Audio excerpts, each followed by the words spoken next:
Hey everyone, and welcome to Earnings Cheat Sheet for Friday, April 26th. It's Alexis Garcia and Ed Carson here, and we'll be taking a look at some key upcoming earnings reports to help you prepare for the week ahead. So, Ed, what do you have for us today? Want to take a look at Amazon, Apple, and Novo Nordisk. All right, well, let's start with Apple because the tech giant is scheduled to report its fiscal Q2 earnings on Thursday, May 2nd. And let's take a quick look at the cheat sheet. Earnings are expected to fall about 1% to 150 per share, and revenue is expected to fall 5% to 90.3 billion. And here's why we're watching Apple. We're going to be paying close attention to iPhone sales and sales of the new Apple Vision Pro headset. We'll also be looking for updates on the company's AI strategy. So, Ed, a lot of challenges facing Apple right now. We've got slowing iPhone sales, we've got mounting legal challenges with all these antitrust suits. And it seems like investors are really looking for the company to say what the next big growth driver is. Yeah, that's right. I mean, they weren't growing that great the last couple of years, but now they're really facing competition in China. Huawei was a big competitor. They got some restrictions on them from the U.S., and that was a setback. But they've come roaring back. So iPhone sales are expected to fall, especially in China. And so I think investors are going to want to know, well, what's going to turn that around? Nothing right away. But and Apple doesn't necessarily give a lot away. They're not usually telling about what people is going to happen away. And so we may have to wait for like the WWDC conference or even later, but they would love to hear more about AI and maybe about what will revive iPhone sales. Not sure if they're going to get it on this report. All right, well, let's take a closer look at the chart then. And as you can see, we had this breakout attempt here in late December, and really just has been on a downtrend since trading below those 40 and 10-week moving averages. Yeah, even with the breakout, it wasn't looking great because if you notice the relative strength line when the stock was breaking out was not confirming that new high. So it was lagging the S&P 500. And when it tried to move out again, get back above the 10-week line a couple of months ago, that didn't work out either. It was a very brief attempt, but the RS line was lagging, and now it's fallen down. That blue line that shows you how it's compared versus the S&P 500. Now we're looking at the lowest levels in since like 2021, really lagging, and that's just a reflection of it's not not really showing much growth. There's real concerns about going forward. So that has not been acting well. It really needs to get above the 10-week line, but even more than that, the 40-week / 200-day line. Then you would start seeing there. But right now, it's an avoid. And if anything, if it moved up to some of these key levels, it might be a potential short if it gets rejected. So this is no longer a tech leader, but it's still important. It's huge. A lot of chip makers, a lot of suppliers still very, very tied to Apple. So they, this is still can move markets, even if this is not a market leader. All right, well, let's take a look at our next stock, which is Amazon. The e-commerce company reports its Q1 results on Tuesday, April 30th. And let's take a look at that cheat sheet because earnings are estimated to rise 171% to 84 cents per share. Revenue is also expected to climb 12% to 142.6 billion. Wouldn't mind having a piece of that. And here's why we're watching Amazon. We'll be keeping an eye on growth in the AWS cloud and advertising business segments. If you're a subscriber to Amazon Prime, you may have noticed started running ads on Prime Video in late January. And that division's projected to remain the fastest growing segment for Amazon. And we'll also be paying attention to any efforts and spending on AI tech. And Ed, that really just seems to be the story here. Amazon being kind of in a battle with Microsoft and Google on that AI front. Yeah, and so it's not growing as fast as Microsoft. Microsoft released a strong cloud computing growth. It's not as big as Amazon Web Services, but it's coming up. So that is important to see how that does. Spending a lot of money and how much these companies are spending. We saw how Meta got hit in part because they're saying we're going to really step our investments, and that to one extent, investors want to hear that, but they also don't want to hear it. And so that's a that's a back and forth on that. Advertising is a small but fast growing area. And yeah, people want to find out about AI. And it looks like a lot of things are working better for them. You can see how this, it's definitely been an improvement on that front. That when you talked about the earnings really skyrocketing, the e-commerce business, which we actually don't talk about very much anymore, is actually becoming more profitable again. So a lot of things are going right with this company. And let's take a look at the chart because, as you mentioned, some really stellar earnings numbers here over the last few quarters. And we had this breakout, and it's been on a run ever since. But what do you make of the chart here lately, Ed? Because we've seen kind of this break below the 10-week line. So, how would you handle Amazon heading into earnings, especially if you bought in that breakout? Certainly could have decided, during this week, like at the break of the 10-week line, fairly decisively, you could have chosen to take some profits in that situation. But if you wanted to hold it, you could. And at this situation, and especially with earnings coming up, do you want to book some of the profits? It really comes down to your sense of how you like to invest. Or certainly if you bought it at those recent the breakout back then, you have a 10% plus cushion that is usually sort of seen as a minimum. But this chart still looks pretty good. I mean, obviously it had suffered some damage. It needs to set up again, but it's held up reasonably well. The RS line showed a lot of strength. It's come down, but not that much, especially given the real run. You just don't know how this is going to go. Obviously, Google was a big winner on earnings. Meta was a big loser on earnings. You can't just say, "Oh, I know," you don't know. And so that's just, what is your risk tolerance? What is your cushion? What's the size of your position? But this is definitely, it's definitely a tech giant that is showing some strength and growth once again. So then are you going to be keen then off of this 10-week line and seeing potentially how the stock acts around there as maybe a signal of what to do next? Look, if it can get it back, that would be a real good positive sign, especially heading into earnings. But I don't know if it just went through that. It's awfully steep drop. It's usually nice to see more of a gradual drop to the 10-week line. So this may need to take some more time, maybe set up a new base, or at least consolidate for a few weeks before making another move and really flashing a buy signal. But definitely one to be paying close attention to. All right. Well, last but certainly not least on our list is Novo Nordisk, which reports earnings on Thursday, May 2nd. This Denmark-based pharmaceuticals company has been fattening its bottom line, so to speak, thanks to popular weight loss drugs Ozempic and Wegovy. Earnings are estimated to rise about 15% to 75 cents per share, and Wall Street expects revenue to climb 16% to 9.1 billion. And here's what we're watching with Novo Nordisk. We'll want to hear about how the company is navigating supply issues with Ozempic and Wegovy and their plans on how to boost production. We'll also be on the lookout for updates on two of their next-gen weight loss drugs. And shares are trading near a key moving average as the stock continues to set up a base ahead of earnings. So talk to me a little bit about Novo Nordisk because we have some news on the development front. It sounds like one of its next-gen weight loss drugs actually might be better than Wegovy. So what are you keen on here? Yeah, people always want to know what's next with a drug company.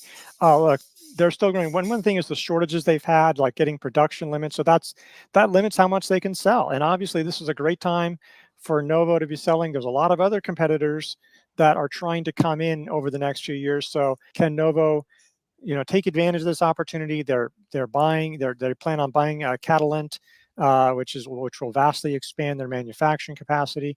These next generation drugs that might be even better. There have been some concerns with some of the current generations, like some of the impact, like on muscle loss. So these next generation levels, really, really important to keep that going. But yeah, Novo has had an amazing run in that. But because really you're talking about a theme about AI.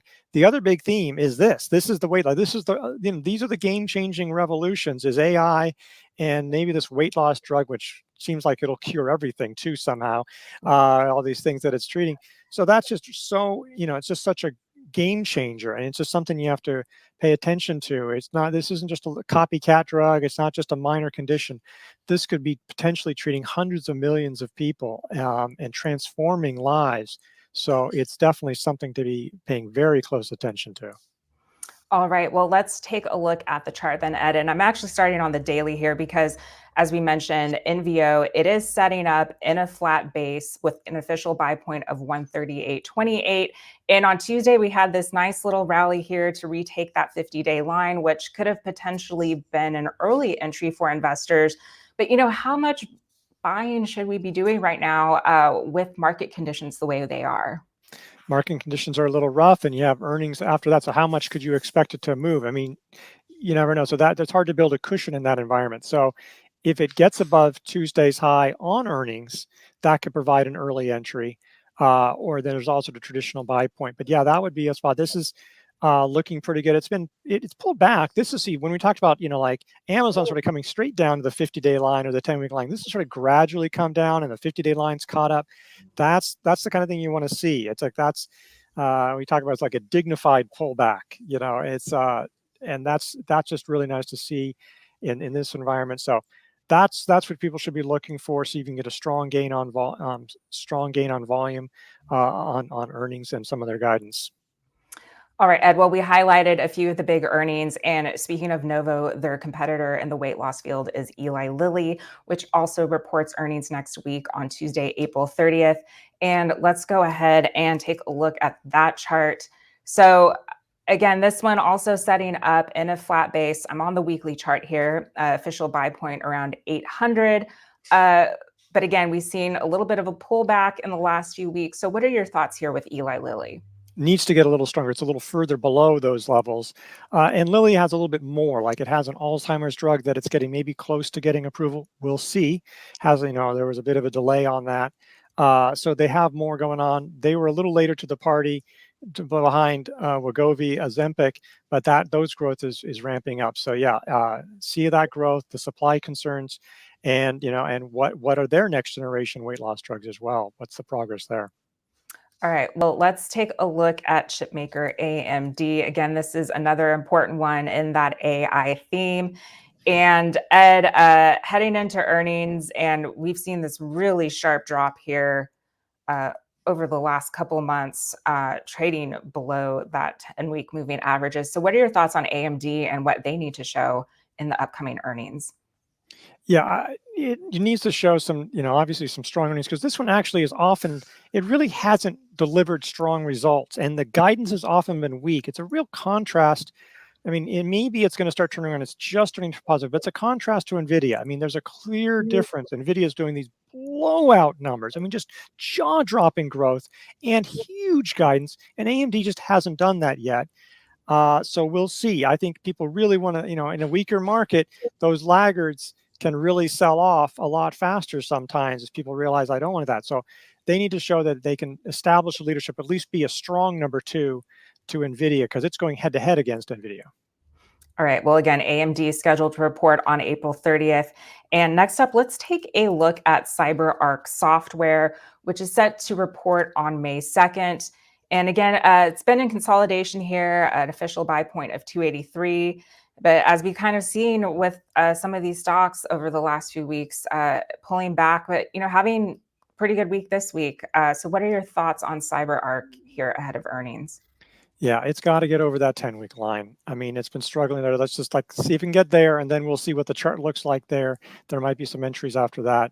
This has been a real winner. It was leading. It was breaking out before the market rally. I mean, it was moving out, say in September, like before the rally, and it was just pushing up. You could see how that RLS line was surging over the summer before the stock really took off.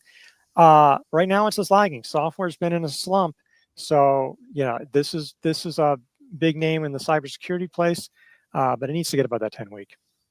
All right, well, let's take a look at a handful of financial stocks reporting next week, starting with Blue Owl Capital, which reports on May 2nd.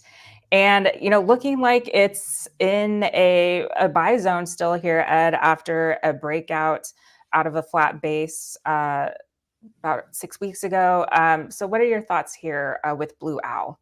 There's a lot of these, investment management firms, and we're going to look at a couple of others I know. Yeah, this one broke out. It's pulled back, but pulled back to the top of that base, pulled back to the 10-week line, and the RS line has continued to rise. I mean, this is going to happen in a bad market. That can happen. So if this market shows any kind of improvement, that could really take off. There's not a lot of time before earnings, but this is a group. The group is still like 63, but this group has a lot of names that are doing very well. Yeah, let's take a look then at Aries Management, also due out May 2nd, also doing really well. I mean, again, forming this base here, trading in a nice range here, especially during this market pullback. And again, that RS line trending in the right direction. Yeah, this one didn't quite break out. It's been teasing it. Again, 7 days away. Right now, it's like that May 2nd earnings report. These are slightly different categories, all three of these that we'll be looking at. So you want to understand them a little bit, but they're all showing real strength right now, and just needs to get probably above this week's high to flashing an entry. All right, well, let's take a look at our next financial name, which is Apollo Management, which is also reporting on May 2nd. And Ed, we had this breakout back in mid-December. It's had a really nice run. And now, again, testing that 10-week moving average. Yeah, so it's a little bit messier because it's up and down, but you could probably use a strong move off the 10-week line on earnings as a potential entry.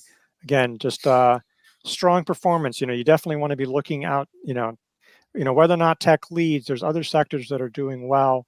And you should be paying attention to that kind of real strength. And can you talk a little bit, especially, with the market conditions the way they've been, why it's so important to have those stops and really follow those rules, especially when you're buying and selling stocks during earnings? Well, during earnings, because you really have to be using a lot of portfolio, management heading into earnings, because you just don't know. Stocks can fall 15, 20%. So you can have a stop that says sell me at 5% and you might not be able to get out. But you still want to be trying to do that because things can get away from you. When the market turns, the market is going to follow. And especially if you're in high growth stocks, those are the kind of names that can really sell off much faster than the market. They lead the market, but they can also lead to the downside. So what seem like promising stocks, promising technical action can quickly weaken if the market isn't doing that. There's investing pillars that you have to do. And one of them is like about the stock with the earnings and the technicals, but the market is just so critical, to how your stocks are. And the earnings season, it's just overnight, and so many other things are out there. So you just have to be managing your portfolio heading into that, managing your risk with all of these big earnings that have been rolling in. Great. That's great advice, Ed. And let's take a look at our last stock with Texas Roadhouse. The restaurant chain is scheduled to publish earnings on May 2nd.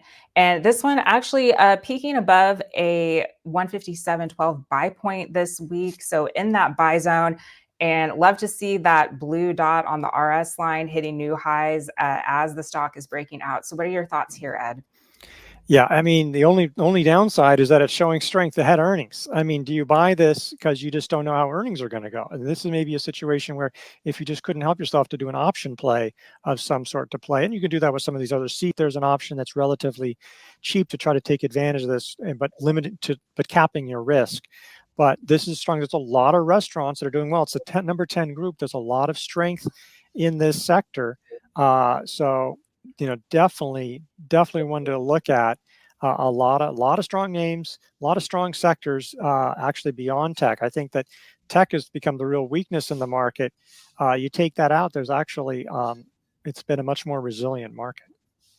All right, Ed. Well, that wraps it up for this edition of Earnings Cheat Sheet. And if you want even more market analysis, be sure to tune in to Stock Market Today with Alyssa Coram. That goes live after the closing bell. And you can be sure to follow us on X or Twitter at IBD Investors.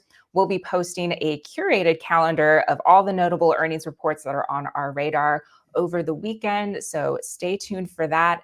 And thanks for watching, and we'll see you next week.